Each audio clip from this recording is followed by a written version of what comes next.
वृंदावन सोन नहीं नंदग्राम सो ग्राम, वंशी what so what नहीं, कृष्ण नाम सो नाम।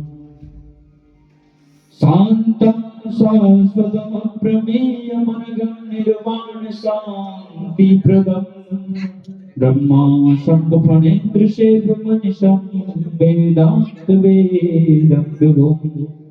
रामाख्यं जगदीश्वरं सर्वगुरुं मायामनुष्यं हरिं, वन्देऽहं करुणाकरं रघुवरं भूपालचूडामणिम्। नान्यास्पृहा रघुपते स्मदीये, सत्यं वदामि च भवानखिलान्तरात्मा। भक्तिं प्रयच्छ रघुपुङ्गवनिर्भरामे, कामादिदोषरहितं कुरु मानसं। अतुलित बलधामं हेमशैलावदेहं, धनुजवन कृशां ज्ञानिनामग्रगण्यं, सकल गुण निधानं वानराणामधीशं। रघुपति प्रिय भक्तं वातजातं नमामि। रघुपति प्रिय भक्तं वातजातं नमामि। श्री गुरु चरण सरोज रज, निज मन मुकुर सुधार। बरनहु रघुबर विमल जसोर, जो दायक फल जाय। बुद्धिहीन तम जानिके, सुमिरो पवन कुमार। बल बुद्धि विद्या देहु मोहि, हरहु कलेश विकार।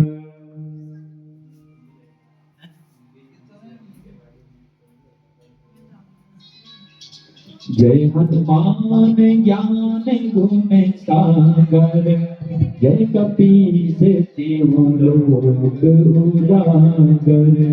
रामदूत अतुलित बल धामा, अंजन पुत्र पवन सुत नामा।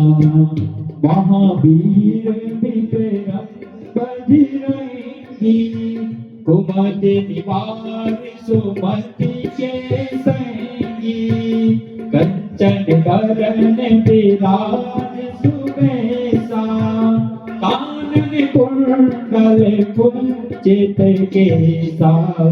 हाथ बज्र और ध्वजा विराजे, कांधे मोज जनेऊ साजे। शंकर सुवन केसरी नंदन, तेज प्रताप महाजगवंदन। विद्यावान गुणी अति चातुर, राम काज करिबे को आतुर।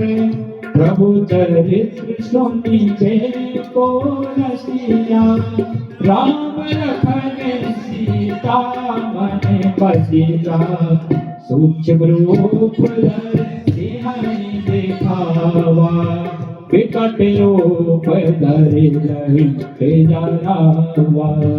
भीम रूप धरि असुर संहारे, रामचंद्र जी के काज सवारे। लाय संजीवन लखन जियारे, श्री रघुवीर हरष उरे। रघुपति की नहीं बहुत बड़ाई, तुम मम प्रिय भरतहि सम भाई। सास बदन तुम रोजस गावे, असे कहि श्रीपति कंठ लगावे। सनकादिक ब्रह्मादि मुनीसा, नारद सारद सहित अहिसा। चमक वेदिक पार जहाते, कवि को मिल कहीं सके कहाँ ते, तुम उपकार सुखी वही कीना, राम मिलाए राजपद दीना, तुम्हारे मंत्र में भीषण माना, लंके पर सब जग जाना, दुख सहस्त्र जो जन पर मानो, लीलो ताहि मधुर पर जानो, प्रभु मुद्रिका में मुख माहि, जलन नाद गए अज अजनाहि, दुर्गम काज जगत के जेते, सुगम अनुग्रह तुम्हारे दीदे, राम द्वारे तुम रखवारे, होते आज्ञा बिनु पैसारे, सब सुख है तुम्हारी सरना, तुम रक्षक काहू को डरना, आपन तेज समारो आपे, तीनों लोग हाँकते कांपे, भूत पिशाच निकट नहीं आवे, महावीर जब नाम सुनावे, नासे रोग हरे सब पीरा, जपत निरंतर हनुमत बीरा, संकट हनुमान छुड़ावे, मन क्रम वचन ध्यान जो लावे, सब पर राम तपस्वी राजा, तिनके काज सकल तुम साजा, और मनोरथ जो कोई लावे, सोई अमित जीवन फल पावे, चारों युग प्रताप तुम्हारा, है प्रसिद्ध जगत उजियारा, साधु संत के तुम रखवारे, असुर निकंदन राम दुलारे, अष्ट सिद्धि निधि के दाता, हस भर दीन जानकी माता, राम रसायन तुम्हारे पासा, सदा रहो रघुपति की दासा, तुम्हारे भजन राम को पाए, जन्म जन्म के दुख बिसरावे, अंधकाल रघुवर जाई, जहाँ जन्म हरि भक्त कहाई, और देवता चिर रही, हनुमत से शरण सुख कराई, संकट कटे मिटे सब पीरा, तो सुमिरे हनुमत बलबीरा, जय जय हनुमान गोसाई, कृपा करो गुरुदेव की नाई, जो सतबार पाठ कर कोई, छोटई बंदे महा सुख होई, जो पढ़े हनुमान चालीसा, होय सिद्धि की गौरीसा, तुलसीदास सदा हरि तेरा, कीजे नाथ हृदय महादेवा, कीजे नाथ हृदय महादेवा, पवन तनय संकट हरण, मंगल मूर्ति रूप, राम लखन सीता सहित, हृदय बसहु सुरभूप, सियावर रामचंद्र आए, पवन सुत हनुमान की जय।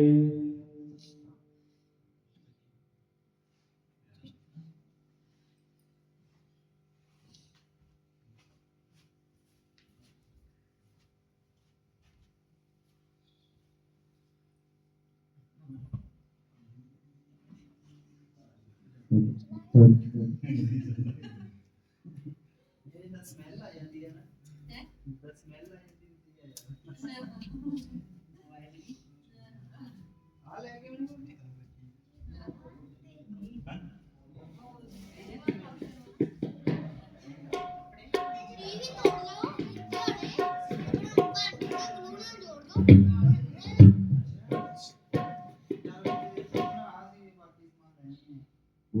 कृष्ण भगवान की जय। श्री राधे। कृष्ण गोविंद गोपाल राधे माधवा रे। कृष्ण गोविंद गोपाल राधे माधवा रे। कृष्ण गोविंद गोपाल राधे माधवा। राधे माधवा रे। राधे माधवा रे। राधे माधवा रे। राधे माधवा रे। कृष्ण गोविंद गोपाल राधे माधवा रे। कृष्ण गोविंद गोपाल राधे माधवा। गल में बैठती माला घूंघट बाल वाले। गल में बैठती माला घूंघट बाल वाले। घूंघट बाल वाले मुरली कान वाले। घूंघट बाल वाले मुरली कान वाले। कृष्णा ओ कृष्णा गोविंद गोपाल राधे माधवा रे। कृष्ण गोविंद गोपाल राधे माधवा रे। धर्म युद्ध में खड़े हैं गीता ज्ञान वाले। धर्म युद्ध में खड़े हैं गीता ज्ञान वाले। धर्म युद्ध में खड़े हैं गीता ज्ञान वाले। ओ कृष्णा गोविंद गोपाल राधे माधवा रे। हरि ओम मा स्वस्ति न इंद्रो वृद्धश्रवाः। स्वस्ति नः पूषा विश्ववेदाः। स्वस्ति नस्तार्क्ष्यो अरिष्टनेमिः। स्वस्ति नो बृहस्पतिर्दधातु। यो हो शान्तिरन्तरिक्षं शान्तिः। पृथिवी शान्तिरापः शान्तिरौषधयः। शान्तिः वनस्पतयः शान्तिर्विश्वे देवाः। शान्तिर्ब्रह्म शान्तिः सर्वभूत शान्तिः। शान्तिरेव शान्तिः सामा शान्तिरेव। ॐ नमोऽस्तुते व्यासविशालबुद्धि फुल्लारविन्दायतपत्रनेत्र। येन त्वया भारतदयालुपूर्ण प्रज्वालितो ज्ञानमया प्रदीपा। व्यासाय विष्णुरूपाय व्यासरूपाय विष्णवे नमो वै ब्रह्मनिधये वासिष्ठाय नमो नमः। वो श्रीमद्भागवत महापुराण की जय। वेद व्यास की जय। रामार्चनम महा। ओम नमो ब्रह्मदेवाय ब्राह्मणाय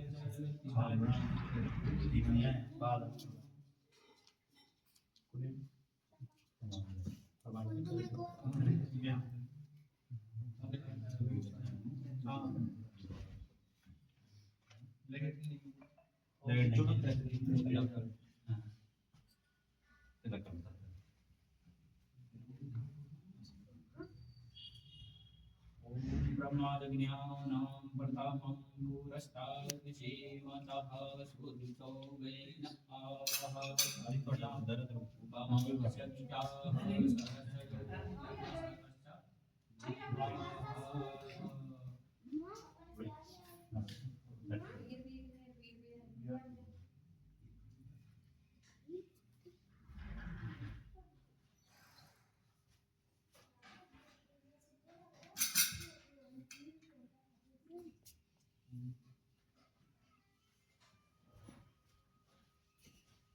इधर ही पैसे के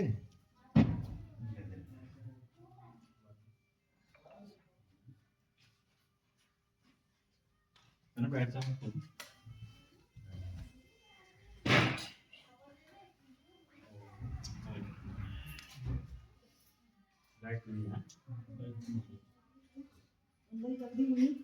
हरि ओम।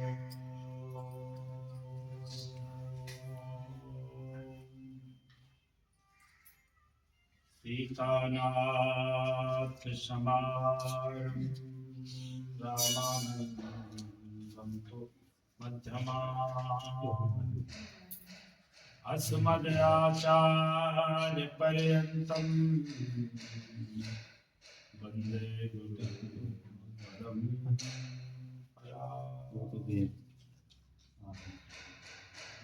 ध्येयं सदा परिभवग्नमविष्टदोहम्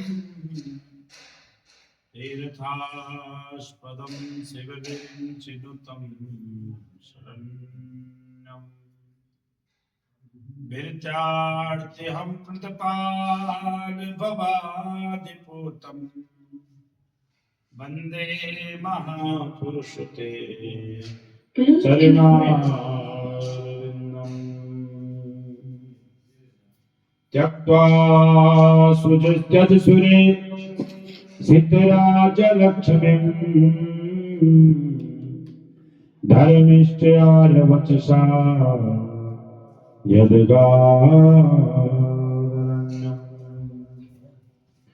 मायामृगं दयितयं सिद्धिमन्मधाव वन्दे महापुरुषते चरणारविन्दम् कृष्णं नारायणं वन्दे कृष्णं वन्दे वृतासुतं कृष्णं द्वैपायनं वन्दे कृष्णं वन्दे वृतासुतम् सब द्वारन को छोड़ कर मैं आया तेरे द्वार हे वृषभान की लाडली तू मेरी ओर गंगा मोरी स्वामिनी मैं गंगा तीरदास जन्म जन्म मोहि दीजियो श्री चरणन में वास। श्री उत्तराखंड धाम को मेरा बारंबार प्रणाम। जहाँ गंगा बसे यमुना बसे केदार बद्रीनाथ लेत सदा शुभ दीन की सदा कृपा के धाम जननी जनक लोकेंद्र के प्रभु श्री राधे श्याम। बोले सीताराम भगवान की, बोले राधे श्याम भगवान की, सदगुरुदेव भगवान की, भागवत महापुराण की, श्री हनुमान जी महाराज की, समस्त पितृ देवताओं की। नमः पार्वती पतये हर हर महादेव। प्रपद मकरंद पीयूष रसिक अकारण करनावरणालय श्री राधा कृष्ण गुरु चरणारविंद को बारंबार प्रणाम करते हुए श्रीमद् परमहंस संहिता श्रीमद् भागवत महापुराण को बारंबार प्रणाम करते हुए वेद वेदांत उपनिषद में मानसा कर्मकांड के विशेष विशेषज्ञ विद्युत मार्तंड विद्युत भास्कर उपस्थित विद्युत प्रिया समस्त ब्राह्मण देवताओं को प्रणाम करते हुए भारतवर्ष की शक्ति भक्ति स्वरूपा श्रद्धावरी माताओं, आया तृतीय दिवस की कथा में प्रवेश करने से पूर्व आप सबको मेरा प्रणाम नमस्कार। आए हरि नाम का आश्रय लेते हैं, तत्पश्चात आज की सरिता में हम सब लोग श्रावण। सीताराम वंदना राधे श्याम वंदना अंजना के लाल जी की बार बार वंदना सीताराम वंदना राधे श्याम वंदना अंजना के लाल जी की बार बार अंजना के लाल जी की बार बार वंदना अंजना के लाल जी की शिव जी की वंदना गौरा जी की वंदना शिव जी की वंदना गौरा जी की वंदना गणपति लाल जी की बार बार वंदना गणपति लाल जी की बार बार वंदना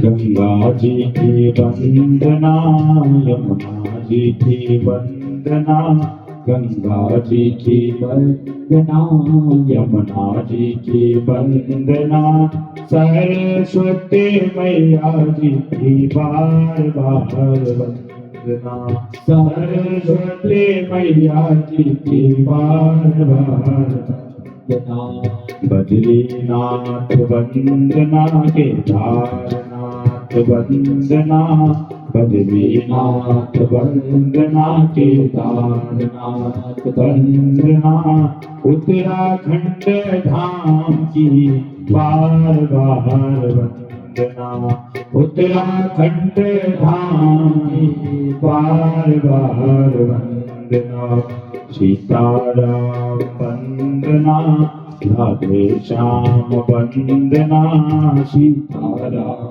वंदना राधे श्याम वंदना मेरे सतगुरु महाराज जी की बार बार वंदना मेरे सतगुरु महाराज जी की बार बार वंदना शिव जी की वंदना गौरा जी की वंदना शिव जी की वंदना गौरा जी की वंदना गणपति लाल जी की बार बार वंदना गणपति लाल जी की बार बार वंदना गणपति लाल जी की बार गणपति लाल जी की बार बार बोले श्री गुरुदेव भगवान की आके बिहारी लाल की श्री हनुमान जी महाराज की पितृदेव भगवान की नमः पार्वती पतये हरे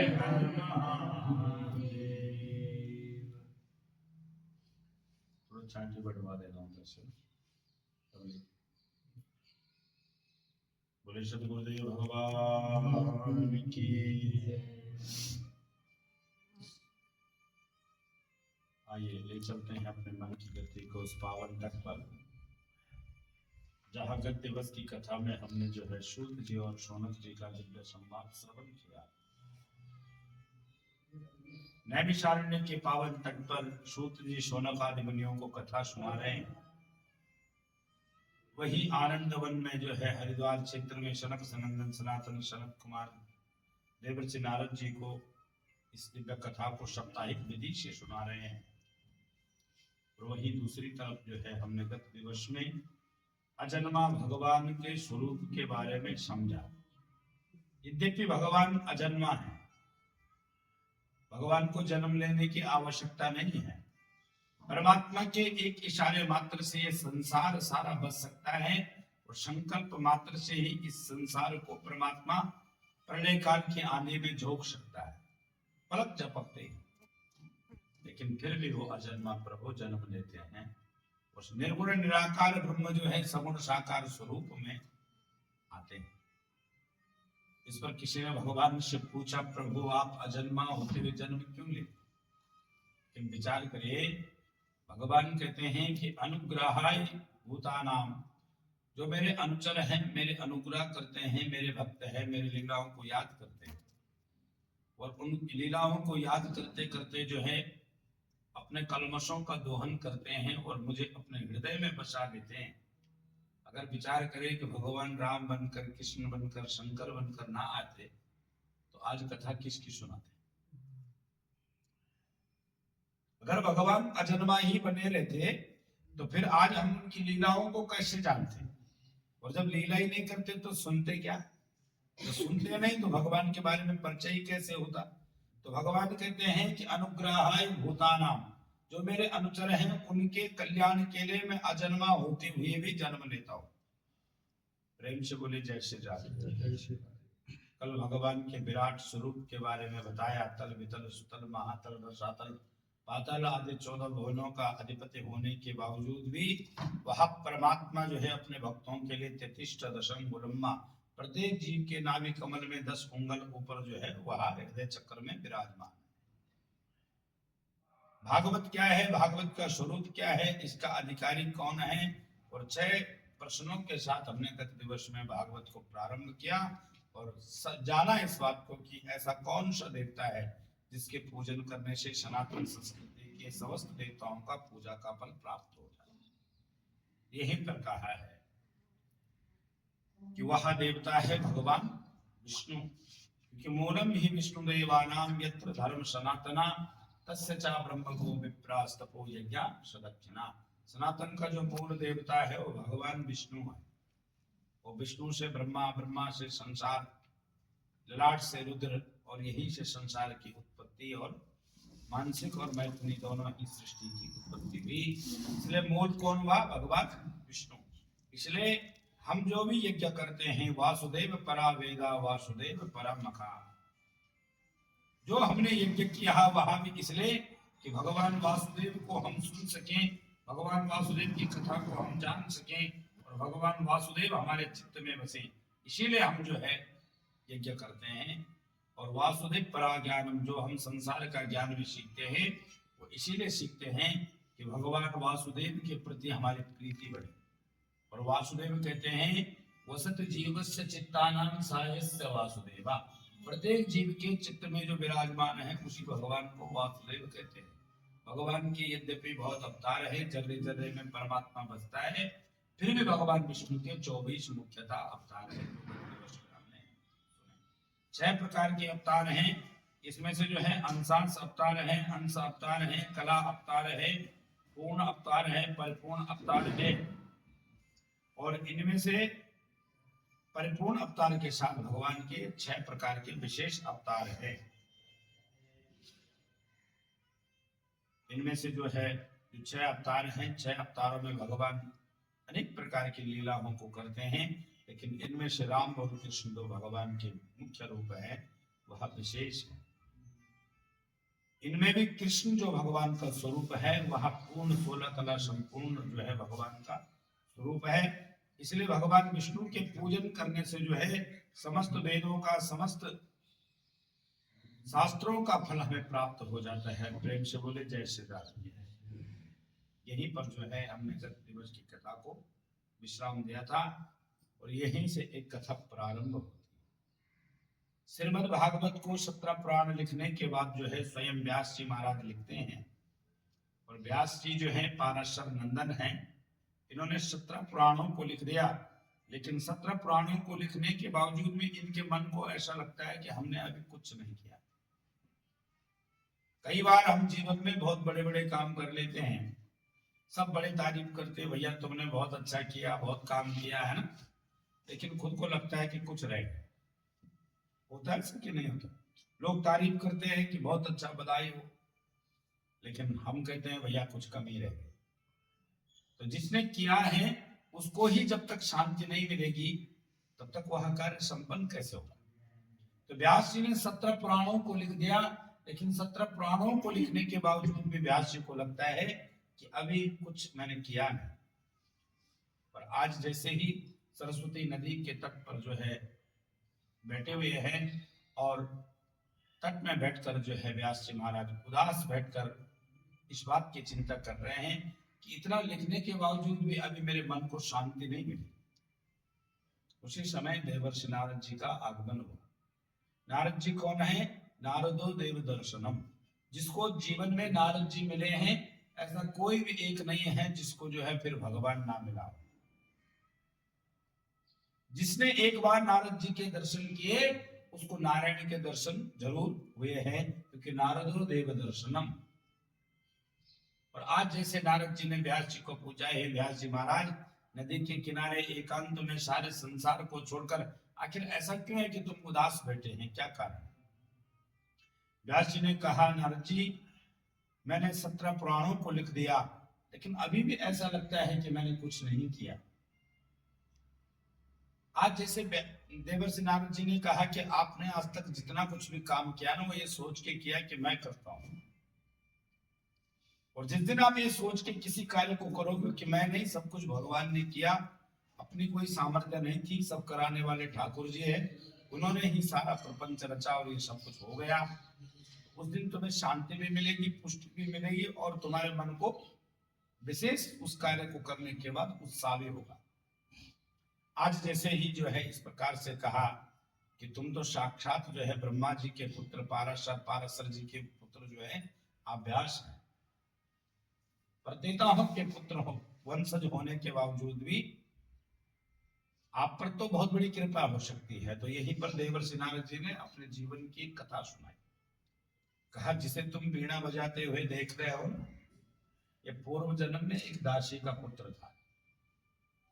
मेरे पिताजी बचपन काल में ही पूरे हो गए। मेरी माँ संतों की डेरों में जाती है, थोड़ा बहुत जो है संतों के लिए कुछ बनाती है, जो बचता है उसको खुद खाती है और मेरे को खिलाती थी।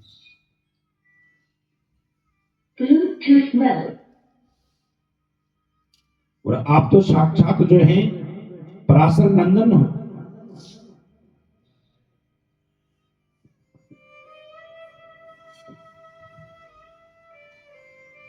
और जब आप पर कृपा हो सकती है तो जब मेरे पे कृपा हो सकती है,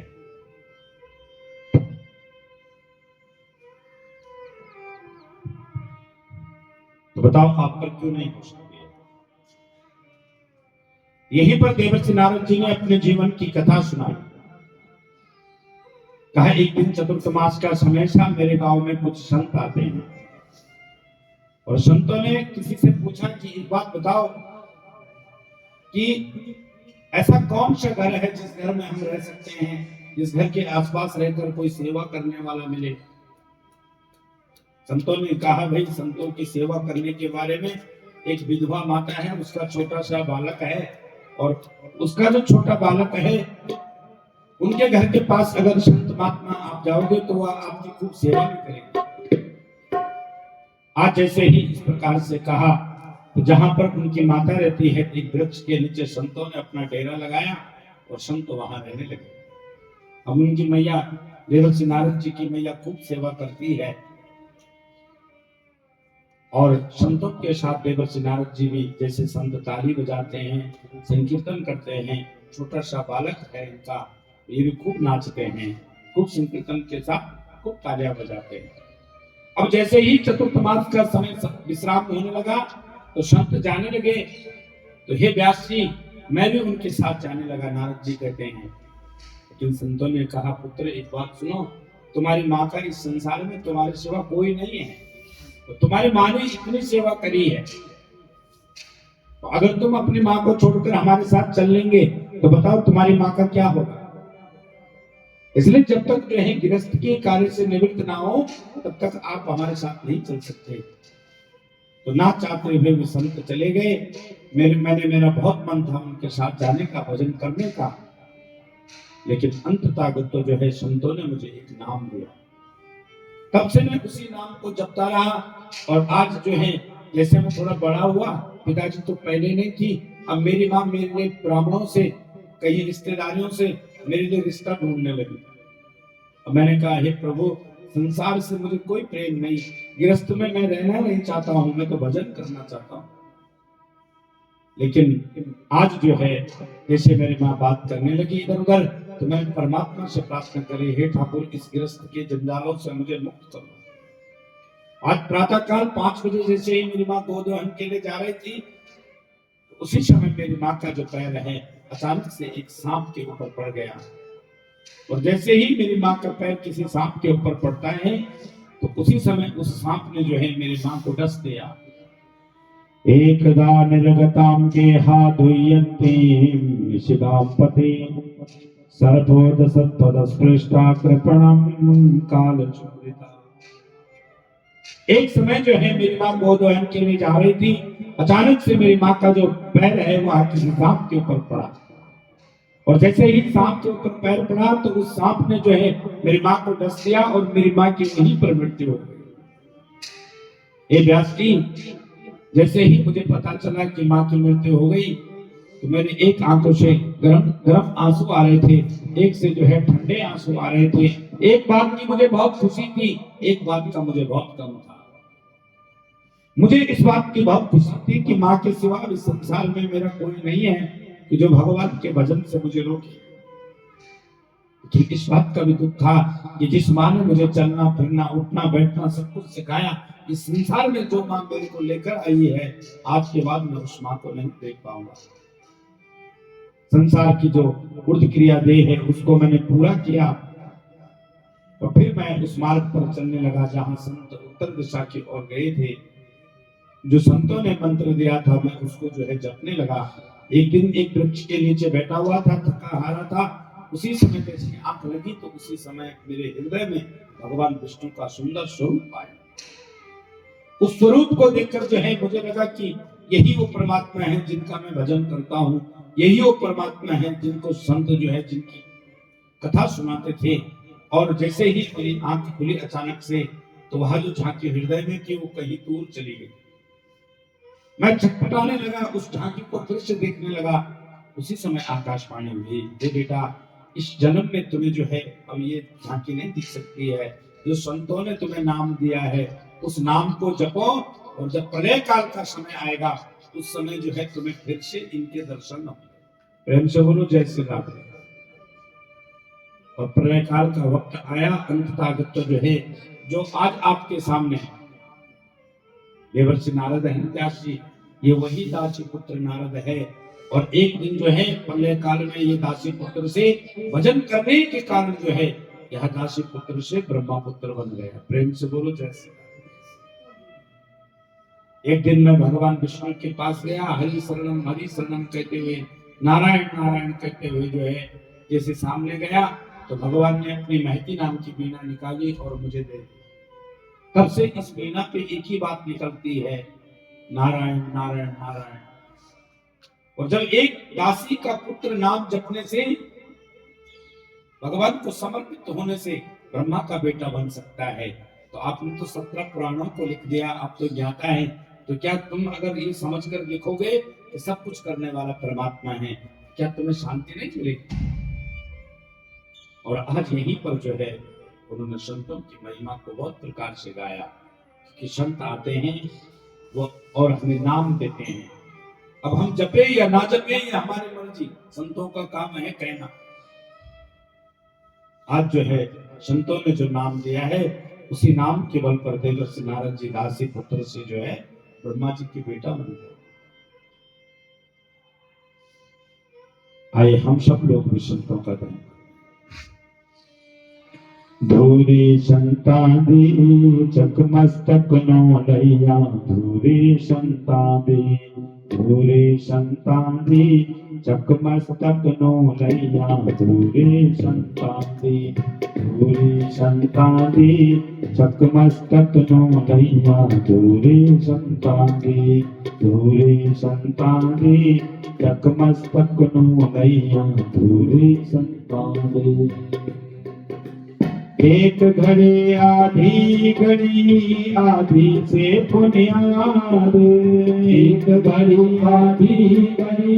आधी से पुनियाद, एक घड़ी आधी से पुनियाद, एक घड़ी आधी से पुनियाद। तुलसी संगत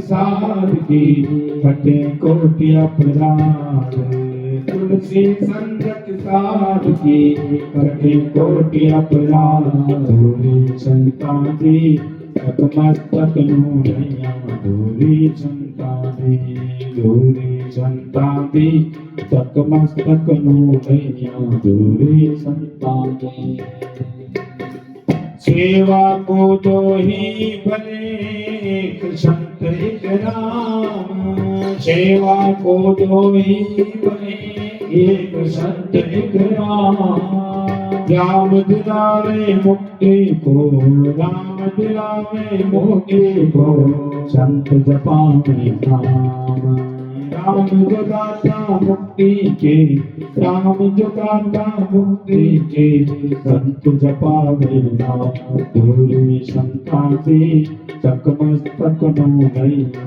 दूरी संता दे दूरी संता दे चकमस्तक नैया दूरी संता दे हरे हरि नाम जपे दिया कछु न कहे चमकावे हरे हरि नाम जपे दिया कछु न कहे चमकावे नानक तन मन सुखी बसे नानक तन मन सुखी बसे अंत मिले गोपाल नानक तन मन सुखी बसे अंत मिले गोपाल दूरी संता दी चकमस्तक नैया दूरी संता दी दूरी संता दी चकमस्तक नैया दूरी संता दी धन पवित्र सेवा करे धन पवित्र करदान धन पवित्र सेवा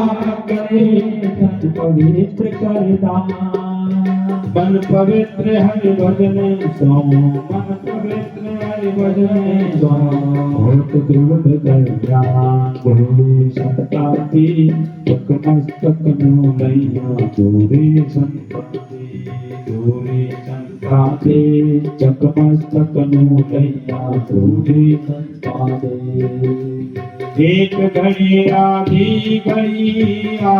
से पुण्याद एक घड़ी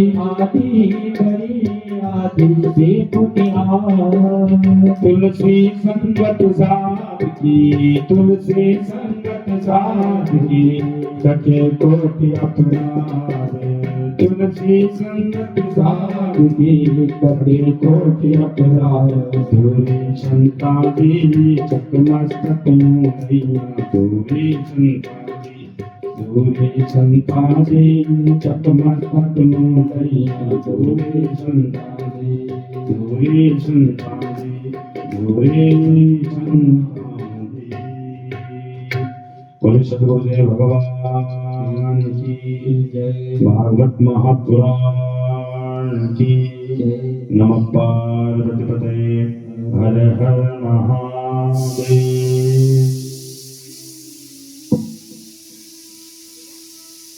आज जैसे ही देवर्षि नारद जी ने कहा है देवर्षि महाराज नाम की बहुत बड़ी महिमा है एक जो है दासी का पुत्र जो है ब्रह्मा का बेटा बन सकता है माता बहनों हम बड़ी सरलता से किसी को भी जो है नारद कह देते हैं कहते हैं लेकिन अगर देवर्षि नारद जी नहीं होते तो आज हम इस कथा को भी हम रामायण जानते हैं ना सब लोग वाल्मीकि रामायण सबसे पहले की रामायण राम जी के जन्म से 100 वर्ष पहले राम जी के जन्म से 100 वर्ष पहले तो उस समय अगर रामायण लिखी है तो उसमें सबसे बड़ा योगदान किसका है वाल्मीकि जी का नहीं नारद जी का क्यों एक बार जो है नारद जी वाल्मीकि जी के पास जाते हैं वाल्मीकि जी से कहते हैं ये वाल्मीकि जी त्रेता में जो है राम बनकर प्रभु आने वाले हैं राम जन्म होने में 100 वर्ष बचे हुए हैं इसलिए जो है आप राम कथा को लिखो वाल्मीकि जी ने कहा अच्छा ये बताओ मैं क्या लिखूं उसमें क्या होगा पता तो होना चाहिए देवर्षि नारद जी ने वहां पर कहा कि राजा दशरथ के घर में जो है 3 रानियां होंगी यज्ञ होगा और यज्ञ के बाद जो है भगवान राम जो है 4 भाई के रूप में प्रकट होंगे। साथ में जो है जनक की पुत्री सीता के साथ विवाह होगा और 14 वर्ष का वनवास होगा। एक दिन रावण जो है मां जानकी का हरण करेगा और दोनों जो है एक दूसरे को याद करते करते जो है काफी समय तक तड़पते रहेंगे। अंत में राम रावण का युद्ध होगा, राम जी विजय प्राप्ति करेंगे और पुनः जो है अयोध्या के राजा होंगे। बहुत बार जो है वाल्मीकि जी ने इस कथा को लिखने का प्रयास किया, बहुत बार, लेकिन लिखी क्या? कई बार हम प्रयास करते हैं साहब बहुत कुछ लिखने का, लेकिन जब तक भाव ना बने, उसकी गहराई में ना डूबे, तब तक वो समझ में नहीं आता। आज जो है जैसे ही उन्होंने बहुत बार प्रयास तो किया, लेकिन आज वो तमसा के तट पर जैसे जाते हैं ना वाल्मीकि जी, तो वहां एक क्रॉस पक्षी का जो जोड़ा है वो आपस में प्रेम कर रहा था। भारद्वाज जी साथ में है। भारद्वाज जी को देखकर वाल्मीकि जी ने कहा, भारद्वाज जी आज यहाँ की जो शीतल वायु है, कुछ यहाँ का जो वातावरण है वो एक जो है अजीब सा नहीं लगता है, जैसा कुछ संकेत दे रहा हो। आज जैसे ही जो है वाल्मीकि जी भारद्वाज जी वहां पहुंचते हैं, तो वहीं जो है एक क्रॉस पक्षी का जो जोड़ा है वो आपस में प्रेम कर रहा था, प्रतीक कर रहा था।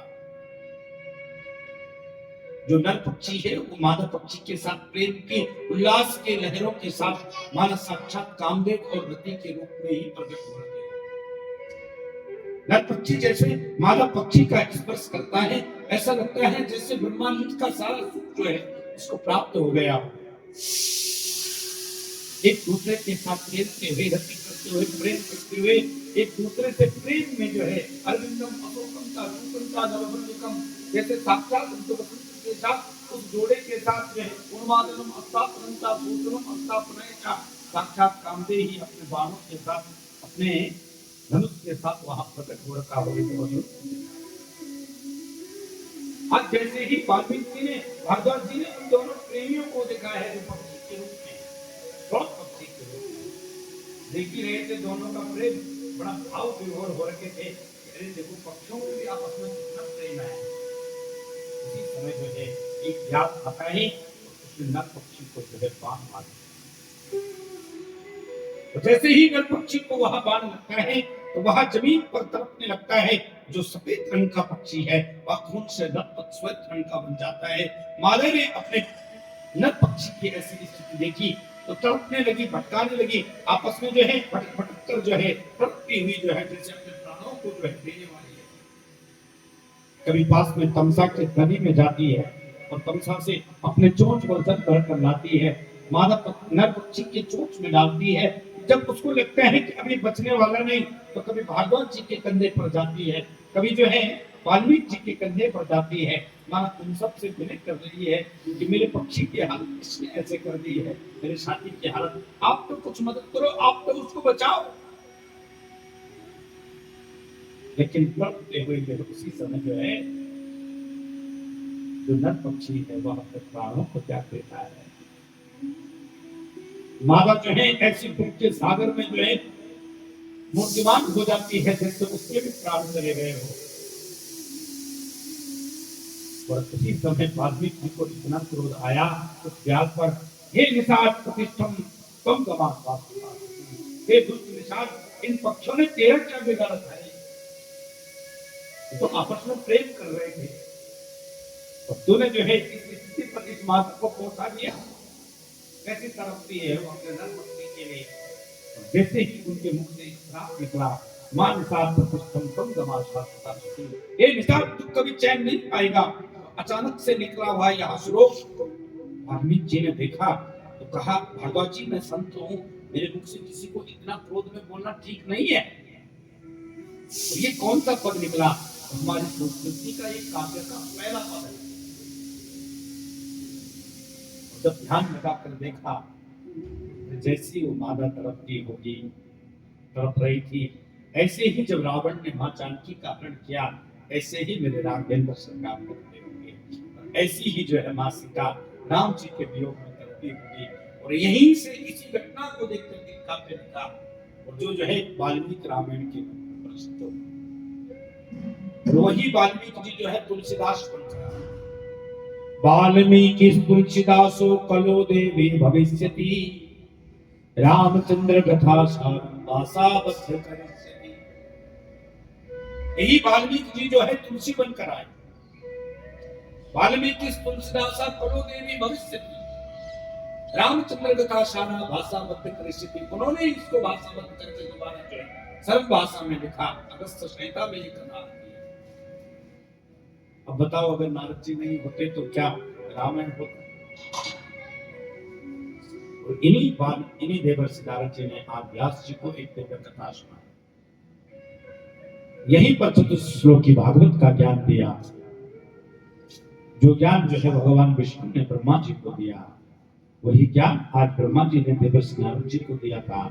और वही ज्ञान चतुश्लोकी भागवत का ज्ञान आज देवर्षि नारद जी ने व्यास जी को दिया और कहा, हे व्यास जी, अब की बार तुम ग्रंथ ये समझकर मत लिखो कि मैं लिखता हूं, ये समझकर लिखो कि सब कुछ जो है परमात्मा करते हैं। प्रेम से बोलो जय श्री राम। आज स्थिति ऐसी हुई, व्यास जी ने इन 4 श्लोकों को स्मरण करते हुए आज जैसे नदी में डुबकी लगाई साहब, तो आज ऐसी बाढ़ उमड़ आई हृदय में।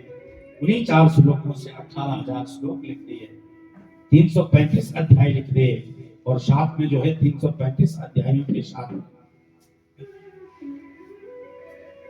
12 स्कंद, 335 अध्याय, 18,000 श्लोकों की या दिव्य श्रीमद् भागवत को जो है आज व्यास जी ने लिख दिया।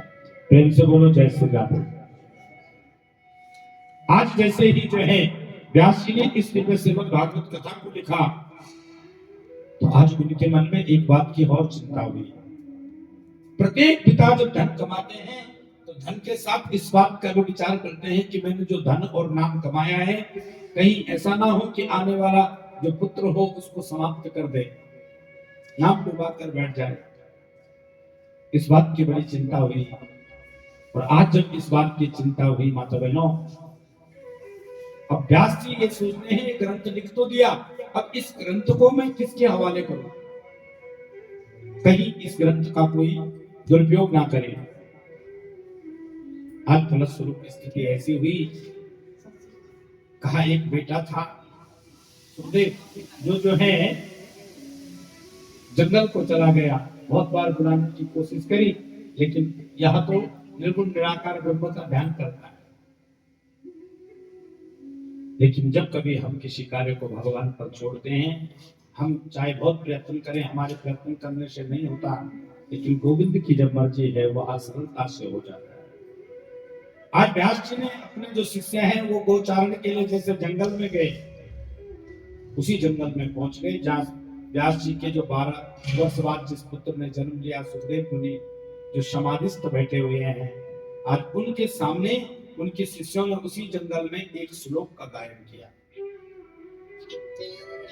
बरहा पीडम नटवर वपो कर्णयो कर्णिकारम विप्रदवासा कनक कपि संवेजयन्ति चमाला रंध्रान वेणुर अदर सुदया पूरयान गोप वृंदे वृंदारण्यम स्वपद रमणम प्राविशर कीर्त कीर्ति। किसी का छोटा सा बालक हो, उसके जो है बाल घुंघराले हो, उन घुंघराले लटने के ऊपर जो है उनकी माँ ने उस बालक को बहुत सुंदर सजाया हुआ हो, पीतांबरी पहनाई हुई हो, साथ में वैष्णव तिलक लगाया हुआ हो और उसकी चोटी बनाई हुई हो, उस चोटी के ऊपर एक मोर पंख धारण कराया हुआ हो और अनेक प्रकार की पुष्पों की उसके ऊपर गले में माला पहनी हुई हो और नंद बाबा की 9 लाख गायों के पीछे वो जो है नंगे नंगे पैर जा रहा हो। बताओ उसको देखने का मन किसको नहीं करेगा। अरे किसी का छोटा सा बालक हो, उसकी मैया उसको पीतांबरी पहना दे, उसके एक चोटी बनाकर उसके ऊपर मोर पंख लगा दे, फूलों की माला जो है पहना दे और सुंदर जो है उसको तिलक लगा दे और वहां बंसी बजा रहा हो और गाय चरा रहा हो, तो बताओ तो किसका मन नहीं करेगा देखने। और जैसे ही सुखदेव स्वामी ने शिष्यों से इस छवि को सुना, इतना सुंदर कोई हो सकता है, और मन कर रहा है कि जरा मैं भी देखूं कौन है ये इतना सुंदर जिसके लिए कह रहे हैं। लेकिन सुखदेव स्वामी तो निर्गुण निराकार ब्रह्म का ध्यान करते हैं। उन्होंने सोचा कई लोग दिखने में सुंदर होते हैं साहब, उनका भाव और मन सुंदर नहीं हो जाता? अरे दिखने में सुंदर होगा, झगड़ालू होगा तो क्या करना है ऐसा सुंदर? फिर से ध्यान में बैठते हैं। उसी समय शिष्यों ने दूसरा श्लोक सुना। अहो बकीयस्तव कालकूटं जिगासयापायदाप्यसाध्वी लेवे गतिं धातृचितां ततो निम्कं वा दयालुं शरणं व्रजे। अरे वो अघासुर की बहन पूतना तो अपने स्तनों पर कालकूट नाम का जहर लगा कर आई, लेकिन लेवे गतिं धातृचितां ततो निम्कं, गोविंद ने उसको भी वहां गति प्रदान कर दी जो माँ यशोदा देवकी को बाद में प्रदान करे। अरे छोड़ो, चाहे मारने आई थी चाहे बचाने आई थी, लेकिन पिलाया तो दूध ही था। और उस पापनी पूतना में भी जिसने दोष नहीं देखा, ये दुष्ट मन हे सतमन इस संसार को छोड़ और उस माधव को भजना प्रारंभ कर। अब जैसे ही सुखदेव स्वामी ने सुना, दिखने में भी बड़ा सुंदर है, मन का भी बड़ा दयालु है, अरे जिसने पूतना में दोष नहीं देखा, अगर मैं भी देखूं वो कौन है, कैसा है, क्या करता है। शिष्यों के पास आज निर्गुण निराकार ब्रह्म की समाधि लगाने वाले सुखदेव आज सगुण स्वरूप परमात्मा को देखने के लिए आते हैं और कहते हैं भाई एक दो श्लोक और सुनाओ। ये श्लोक कहां से मिले थे?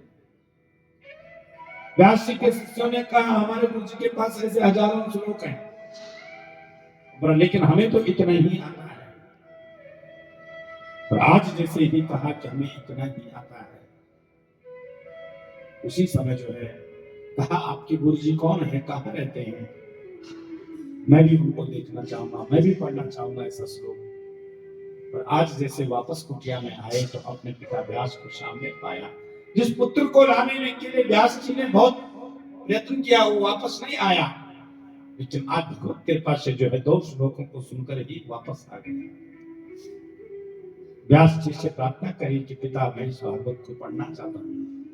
और आज पिता ने जैसे ही अपने पुत्र को यहाँ दिव्य श्रीमद् भागवत कथा का ज्ञान दिया और पिता को फिर से प्रणाम करके सुखदेव स्वामी जंगलों में पप्रजंत हो गए, फिर से समाधि में चले गए।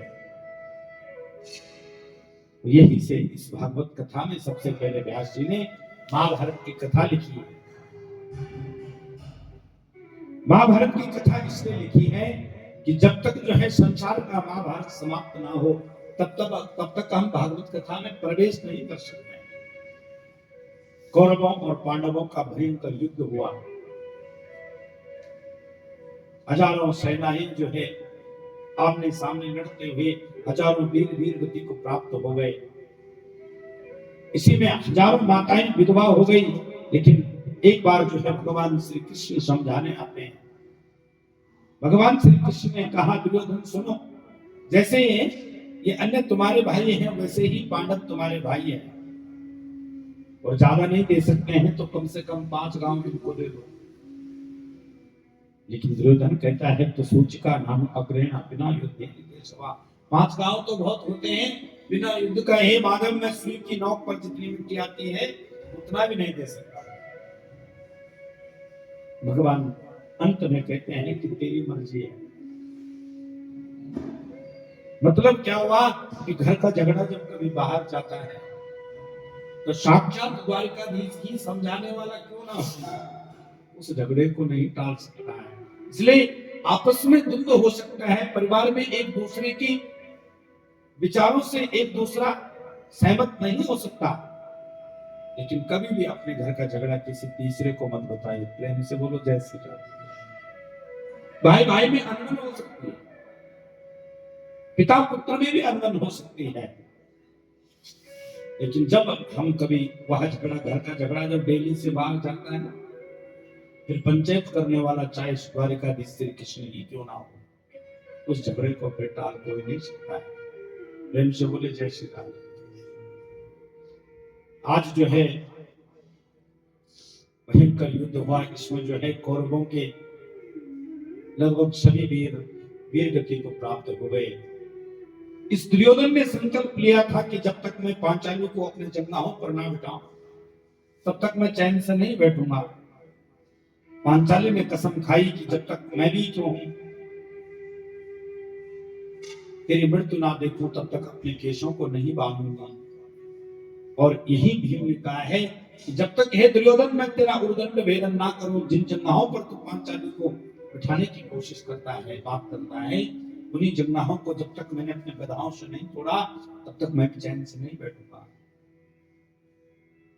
आज सब वीर गति को प्राप्त हो गए। पांडव जो है हस्तिनापुर के राजा हो गए।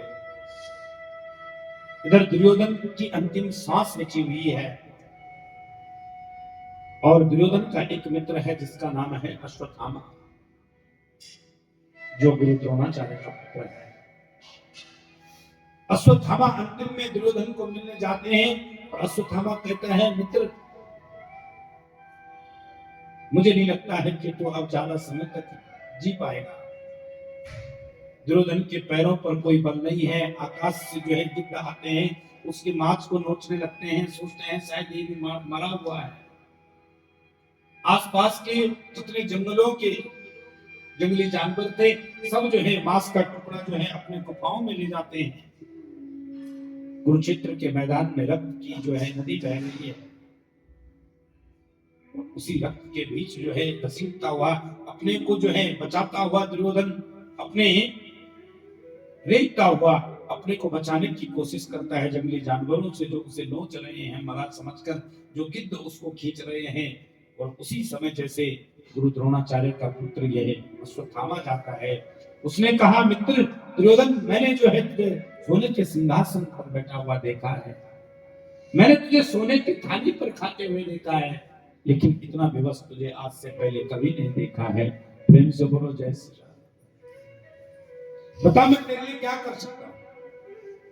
आज दुर्योधन ने कहा, मित्र मेरा पूरा जीवन चला गया पांडवों को मारने के चक्कर में, लेकिन मारना तो बहुत दूर की बात, मैं एक पांचों को मारना तो बहुत दूर की बात, मैं एक का भी बाल बांका नहीं कर सकता। अगर जीते जी जो है सुमति नहीं आई, भगवान से प्रेम नहीं हुआ, हमारे विचार नहीं बदले, तो बुढ़ापे में विचार नहीं बदलने वाले।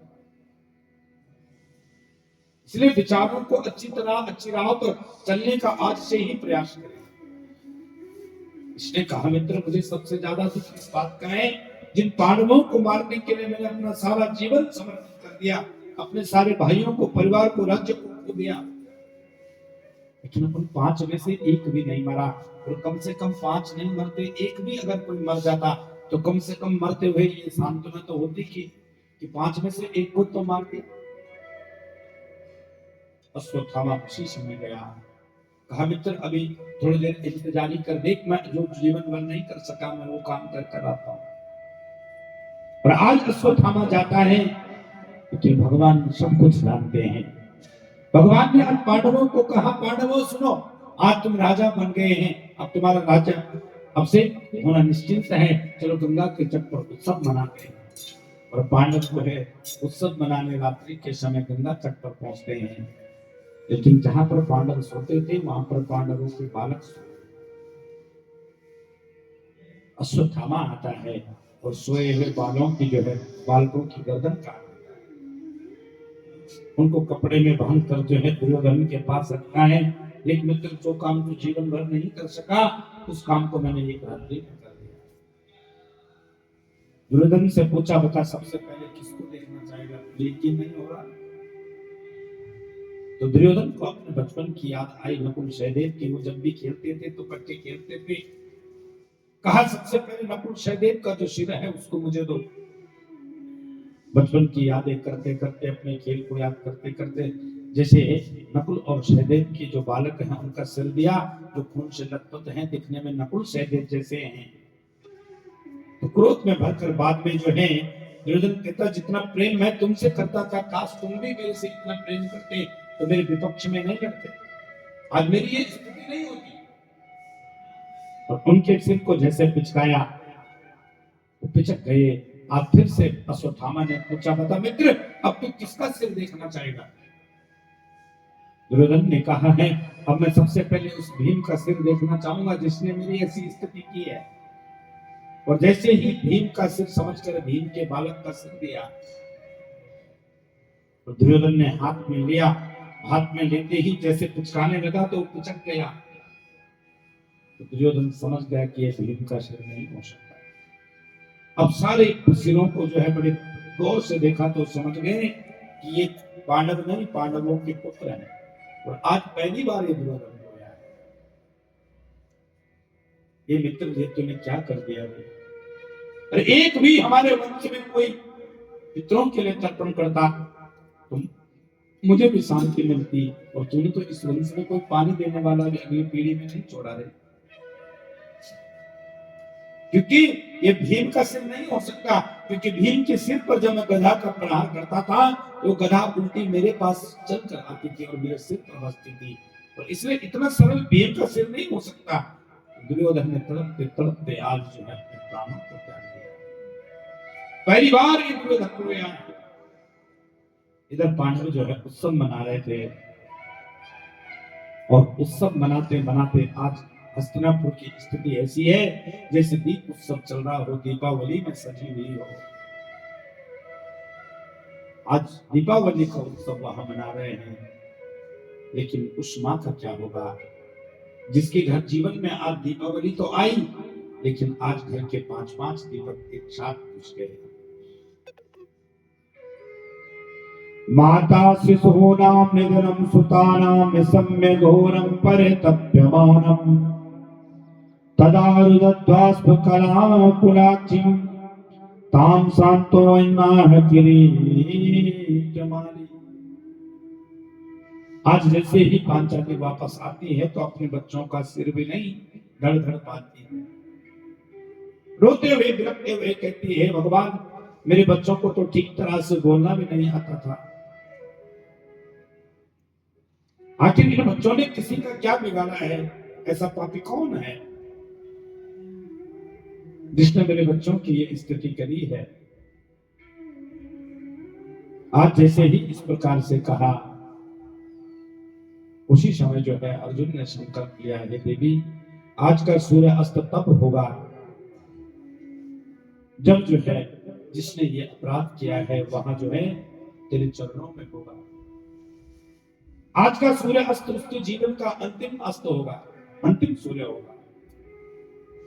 उसी समय भगवान द्वारकाधीश को साथ लेकर अर्जुन अश्वत्थामा को पकड़ने दौड़ता है, और जैसे दौड़ते हुए अश्वत्थामा को पता चला कि मैं अब बचने वाला नहीं हूं, तो अश्वत्थामा ने ब्रह्मास्त्र का प्रयोग किया, और जैसे ही ब्रह्मास्त्र का तेज अर्जुन की तरफ आता है तो अर्जुन ने भगवान से प्रार्थना करी, हे प्रभु सामने से जो तेज पुंज आ रहा है ऐसा लगता है कि मुझे समाप्त कर देगा, ये क्या है? भगवान ने कहा ये ब्रह्मास्त्र है, गुरु द्रोणाचार्य के पुत्र अश्वत्थामा ने तुम्हें मारने के लिए छोड़ा है, वही है ये पापी जिसने तेरे बच्चों को मारा है, इसलिए जो है तुम्हें ब्रह्मास्त्र चलाओ, क्योंकि ब्रह्मास्त्र को ब्रह्मास्त्र ही शांत कर सकता है। और आज जैसे ही दोनों ब्रह्मास्त्र आपस में टकराए तो शांत हो गए। इधर अर्जुन ने जो है अश्वत्थामा को रथ से बांध दिया और घसीट कर जैसे पांचाली के पास आने लगे, तो भगवान द्वारकाधीश श्री कृष्ण ने कहा, हे अर्जुन यही है वो पापी जिसने तुम्हारा अपराध किया है, और तुम इसको कहां ले जा रहे हो? अर्जुन ने कहा, हे प्रभु मेरा तो इसने एक बेटा मारा है, लेकिन पांचाली के तो 5 मारे हैं, क्योंकि प्रत्येक पांडव से एक एक पुत्र था, इसलिए मेरे से ज्यादा अपराधी ये पांचाली का है। और जैसे रथ से घसीटते हुए इस अश्वत्थामा को अर्जुन लाता है, उसी समय पांचाली की नजर पड़ी, और पांचाली कहती है, मुच्यतां मेषा ब्राह्मणो नितरां गुरु सरहस्यो धनुर्वेदा सब सर्गोपसंशयम्। मुच्यताम ऐसा ब्राह्मणों नितराम गुरु, कहते महाराज इसको छोड़ दो, ये ब्राह्मण है, और ब्राह्मण नित्य जो है पूजनीय होता है, और ब्राह्मण ही नहीं ये तो आपका गुरुपुत्र भी है, याद करो। अर्जुन ने कहा, हे देवी तुम इस पापी को नहीं जानती, ये वही है जिसने तेरे सोते हुए बालकों को मारा है, इसलिए मैं इसे दंड के लिए आया हूं, ये छूट नहीं सकता। पांचाली ने कहा, ठीक है इसने अपराध किया है, लेकिन विचार करो इसके पिता पहले ही वीर गति को प्राप्त हो गए, और अब जब इसके पिता भी वीर गति को प्राप्त हो गए, इसकी मां का एक मात्र सहारा है। और जब इसकी माँ का ये एकमात्र सहारा है, इसको तुम मार दोगे तो बताओ इसकी माँ का क्या होगा। ये संसार है प्यारे, संसर्गी की साइज का संसार हर समय जो सरकता रहता है, बदलता रहता है। आज सुख है तो कल दुख निश्चिंत है, आज दुख है तो कल सुख भी निश्चिंत है। दिन के बाद रात जैसा बदलना निश्चिंत है। ऐसे ही जीवन चक्र में सुख और दुख जीवन के एक हिस्से हैं। जीवन में जब कभी सुख आए तो भगवान से कहना है, प्रभु जैसा सुख आज हमको दिया है ऐसा सुख आप सबको देना। और जीवन में जब कभी दुख आए तो भगवान से कहना है, गोविंद जो सुख दुख आपने हमें दिया है ऐसा दुख किसी और को मत देना। पांचाली के 5 पुत्र मारने के बाद भी पांचाली कहती है कि इसके माँ के लिए इसको छोड़ दो, इसके माँ का कोई और नहीं है। और तुम्हें तो इनके पिता ने जो है धनुर्धर का वह मारुति बना दिया है कि जिसकी सम्यकता जो है इस संसार में कोई नहीं कर सकता है, जिसकी बराबरी कोई नहीं कर सकता, इसलिए छोड़ दो। आज जो है धर्मराज युधिष्ठिर कहते हैं पांचाली ठीक कह रही है कि हमारा पूजनीय परिवार है, ये गुरुपुत्र है, इसको छोड़ देना चाहिए। भीम कहता है अर्जुन भाई तुम भले छोड़ दो, इस टॉपिक को हम नहीं छोड़ने वाले। आपस में पांडवों एक कहता है छोड़ दो, एक कहता है मार दो, लेकिन द्वारकाधीश बिल्कुल शांत बैठे हुए हैं। अर्जुन ने कहा है प्रभु अब आप ही बताओ इसको क्या करना चाहिए, इस आतताई को क्या मार दें या छोड़ दें, क्या करें। भगवान पहले कुछ नहीं बोलते हैं, माना जब तक कोई आपसे सलाह ना ले तब तक सलाह मत दिया करो। और आज जैसे ही आजकल लोग ऐड के लिए पैसे लेते हैं तो फ्री के एडवाइजर मत दिया, उसकी फिर कोई वैल्यू नहीं होती। आज जैसे कहा हाँ इस आतताई तो है, तो बताओ प्रभु क्या करना चाहिए। तो भगवान कहते हैं ब्रह्म बंधुर्न हन्तभ्या आततायी वदारहण।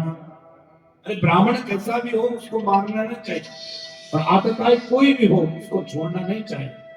ब्रह्म बंधुर्न हन्तभ्यम आततायी वदारहण। आतताई किसे कहते हैं? आतताई के 6 लक्षण होते हैं, प्रेम से बोलो जय श्री राम। अग्निदागर्दश्चैव शस्त्रपाणि धनापा परदारा अपहर्ता च सटेते आततायी। अग्निदागर्दश्चैव दूसरों के घर में